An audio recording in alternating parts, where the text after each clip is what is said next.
एवढ्या रात्री कोणाशी बोलत होतेस? आर्यनशी बोलत होते मी.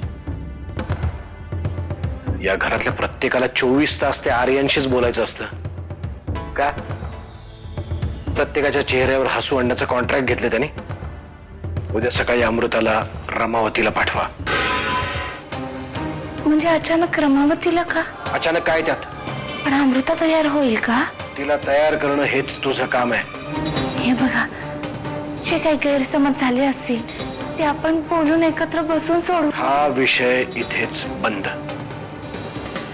बाकीच्यांना रडवण्यात आयुष्य गेलं तुमचं, तुम्हाला नाही जमायचं आहे. का असं लागट लागट बोलत्या वहिनी? कारण ते फक्त मीच बोलू शकते. तुमची सगळी सोंग पाहिली आहेत ना मी, त्यामुळे आता तरी बदला. मी म्हणत होते की मी आणि गण्या उद्या रमावतीला चाललो. तू पण चल ना आमच्या बरोबर. आता आपण का चाललोय रमावतीला? हे उगीच जास्त प्रश्न विचारायचे नाही तर निघ म्हटलं की निघायचं, कळलं? रमावतीला यायला मला फोर्स पण करायची गरज नाहीये, कारण एका दृष्टीने ते बरंच आहे. उगाच नको त्या माणसांचे चेहरे तरी नाही बघावे लागणार. आत्ता निघायचं म्हटलं ना तरी चालेल. पण मला एक कळत नाही की तुम्ही सगळेजण आत्ताच का रमावतीला चाललाय? म्हणजे 4 दिवसावर आत्याचा वाढदिवस आहे आणि मी जर चुकत नसेल तर हा आत्याचा 75वा वाढदिवस आहे. हो, काय सांगताय काय? मला माहिती नव्हतं तोवर ठीक आहे, पण आता नाही मी जाणार रमावतीला. आत्याबाईंची 75 धूमधडाक्यातच साजरी झाली पाहिजे. I love you. अमृता, बरं झालं मला तू सांगितलंस. मी तर विसरूनच गेलो होतो ग. अच्छा, माझ्या कायमचं लक्षात राहील असं एक छोटस गिफ्ट आहे ना पटकन. म्हणजे असं हे बघ. चल ठेवते मी. अमृता अगं ऐक, अजून 4 दिवसांनी आत्याबाईंचा 75वा वाढदिवस आहे आणि आपण मिळून धमाल करूया. अगं हो, माझ्या डोक्यातच निघालं होतं. बरं झालं आठवण केलीस. आणि गण्याला सांगितलंय? सांगितलं. हे बघ, त्याला सांग आधी की आत्ताच्या समोर पचकू नकोस म्हणून. हो, मी सांगते. वाकणीस आपल्याला इतक्यात निघता येणार नाही. मोरासकरांचा फोन आला होता, त्याला माझ्याशी काही बोलायचंय.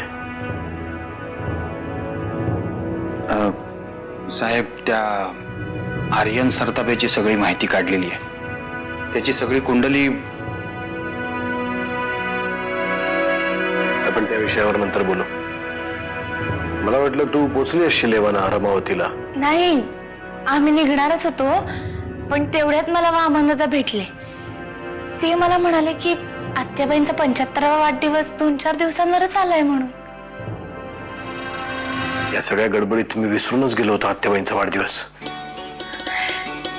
आत्याबाईंची 75 आपण धूमधडाक्यातच साजरी करायची. चांगली कल्पना आहे. किल्लेदार आणि सरतापेंची सोयरीक जुळणार आहे वाटतं. आता तो देवटा अमृतासाठी घरात येतोय का मग आणखीन कोणासाठी, याचा विचार करायला हवा. बघा वहिनी, तुमच्या त्या चुलीच्या राजकारणामध्ये मला काडीचा पण रस नाही. इथे माझं मला झालंय थोडं. बापरे, अहो आता तुमच्या बाबतीत काय झालंय?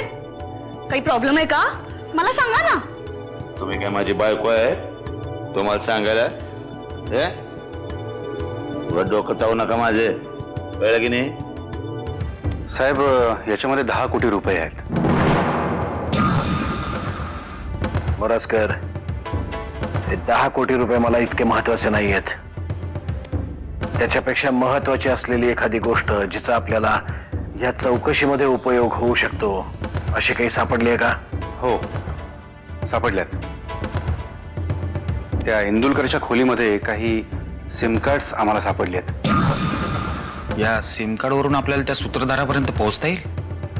त्या एवढ्याशा सिम कार्डच्या जोरावर नाही त्या हरामखोराला लाथेने तोडवत इथे आणला. ACP मोराचकर नाव नाही लावणार मी.